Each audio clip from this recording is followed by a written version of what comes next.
ওয়ালাইকুম আসসালাম রহমতুল্লাহি ওয়া বারাকাতুহু। হাবিবি বারাকাল্লাহু ফিক।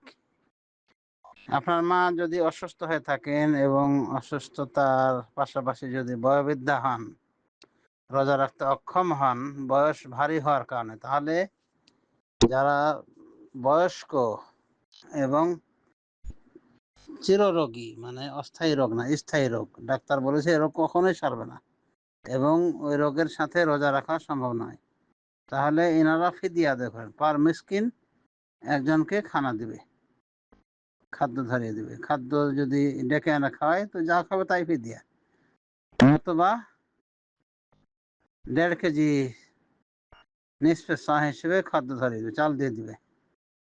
1.5 কেজি একটা অপশন আছে। একটা ওই ইবনে আব্বাস থেকে বর্ণিত, উনি আবার আরো কম বলেছেন। এক মুদ, এক সায়ের 1/4 খাদ্য দিলে হয়ে যাবে। তো সতর্কতা হিসেবে 1.5 কেজি করে পার মিসকিন দিলেই যথেষ্ট হয়ে যাবে ইনশাআল্লাহ। যদি চিরস্থায়ী রোগী হন অথবা বয়োবৃদ্ধ হন, তো আপনার মা যদি বয়োবৃদ্ধ হয়ে থাকেন তাহলে ফিদিয়া দিলে হবে। আর নিফাস বা হাইজ মাসিক আক্রান্ত মহিলারা সবারই একই নিয়ম যে ফিদিয়া দিবে না, তারা সিয়ামের কাজা আদায় করে পরবর্তীতে, আর ফেতরা আদায় করবে ঈদের 1 দিন বা 2 দিন আগে। এটাই সাহাবায়ে কেরাম করতেন। 3 দিন আগেও করা যায়, আর বেশি আগে করা যায় না, কারণ এই ফেতরাটা ফরজ হয়েছে, সাধারণত হয়ে থাকে রোজার বিরতির কারণে। ফেতরা মানে কি? ভঙ্গ করা।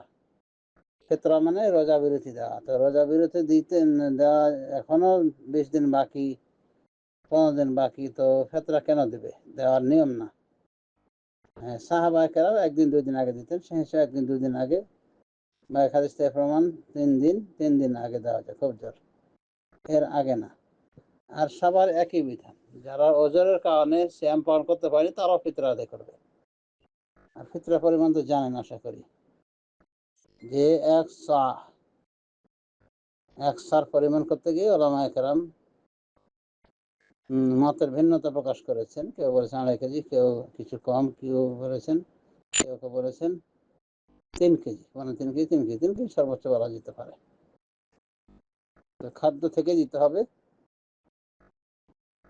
আর মূল্য দিয়ে দিলে, টাকা দিয়ে দিলে ফেতরা আদায় হবে না বলে অধিকাংশ ওলামায়ে কেরাম অভিমত ব্যক্ত করেছেন, কারণ রাসূলুল্লাহ সাল্লাল্লাহু আলাইহি ওয়াসাল্লাম এটা খাদ্য থেকেই ফরজ করেছে, এবং 1 সা পরিমাণ, হাফ সা দিলেও হবে না। তো আশা করি বোনাস সহ উত্তর পেয়েছেন। বারাকাল্লাহু ফিক।